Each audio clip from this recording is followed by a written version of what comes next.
sebagai penjelasan dari apa yang kami sampaikan faedah pertama tadi adalah sikap Nabi Muhammad SAW sendiri di dalam riwayat yang sahih di mana beliau pernah didatangi oleh Usama bin Zaid radhiyallahu anhuma. Usama ini sahabat, ayahnya juga Zaid sahabat, maka kita bilang radhiyallahu anhuma. Pada saat terjadi seorang wanita dari Makhzumiyah, suku Makhzumi, orang terkenal, suku yang terkenal di Quraisy di Mekah, mencuri setelah masuk Islam. Jadi wanita ini dari suku yang sangat terkenal. Kebiasaan orang-orang Quraisy dulu di Mekah sebelum masuk Islam, kalau ada tokoh masyarakat, kalau ada orang yang punya jabatan, punya jalur keturunan yang terkenal, misalnya keluarga besar dan disegani, maka biasanya mereka tidak menetapkan hukum. Tidak ditetapkan hukum, dilepaskan. Dan ini biasa terjadi juga di masa kita di beberapa kondisi dan keadaan atau tempat. Tapi di sini kita bisa lihat pelajaran bagaimana Nabi SAW mengajarkan kepada seluruh kaum muslimin hukum dan kebenaran di atas semuanya, hubungan, relasi dan seterusnya.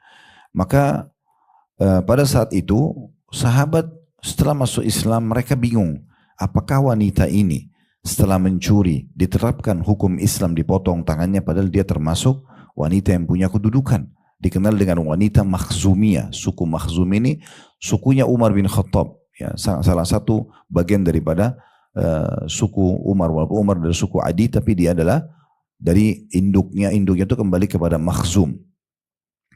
Dan wanita ini punya kedudukan, punya harta, punya segala macam. Maka mereka bingung, terapin hukum gak ya? Karena di hukum Islam pencuri kalau ketangkap basah tangannya dipotong, gitu kan? Dan tentu ada hikmah besar dalam masalah ini, sebagaimana Allah berfirman, walakum fil qisasi hayatun ya ulil albab. Sesungguhnya pada kisos itu, maksudnya hukuman fisik bagi para pelanggar kriminal, ada ketentraman dan kebahagiaan kehidupan bagi kalian wahai orang-orang yang berakal.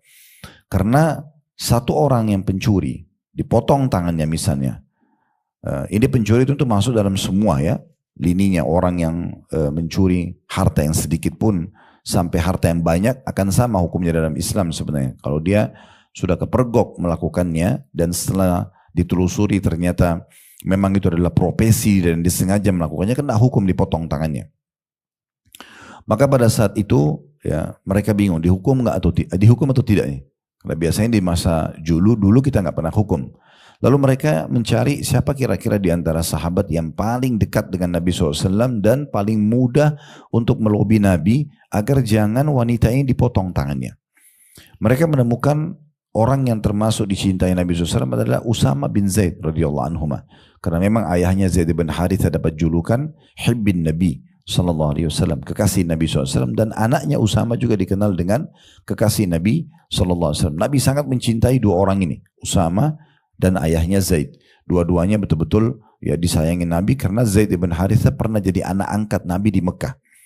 Zaid bin Harithah ini tentu punya kisah tersendiri di mana dia memilih Nabi SAW ya, sebagai tempat dia bernaung dibandingkan ayah kandungnya.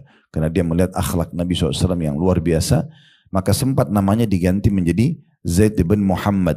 Sampai turun firman Allah Subhanahu Wa Taala, Maka Muhammadin aba ahadi min rijalikum walakin Rasulullah wa khataman nabiyyin.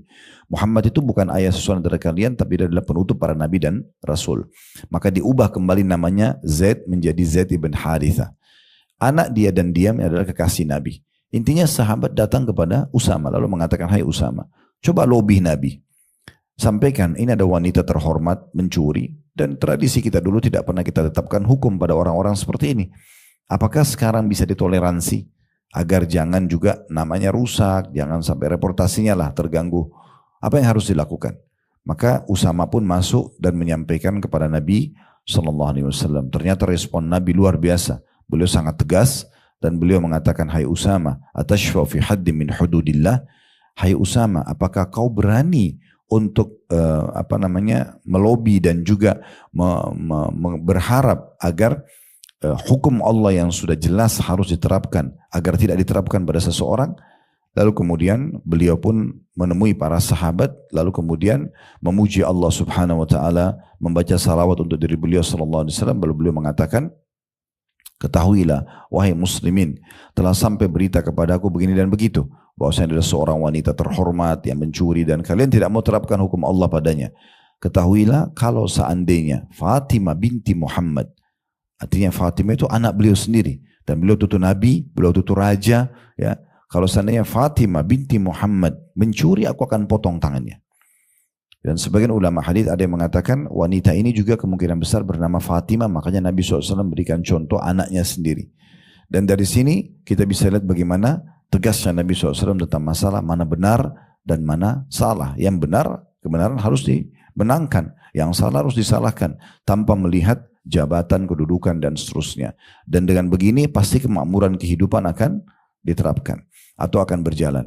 Nah Allah SWT tadi sedikit juga kita tambahkan, menggambarkan bahwasanya pada kisos itu hukuman fisik bagi para pelaku kriminal, apalagi kalau sudah sampai mengambil hak orang lain seperti mencuri, korupsi dan seterusnya, kemudian juga orang yang membunuh, ya, sehingga ada hukuman mati bagi mereka. Mungkin kalau di negara kita ada hukuman mati dengan ditembak misalnya, mungkin di hukum Islam itu dipenggal dengan pedang misalnya. Semua ini ya memang diterapkan bagi para pelaku kriminal yang kepergok dan memang sudah terlalu melampaui batas, ya, gitu. Dan ini akan sangat besar hikmahnya. Di antara hikmahnya, kalau satu orang dipotong tangannya, pencuri misalnya, maka pastikan 10.000 orang pencuri selainnya akan berhenti mencuri.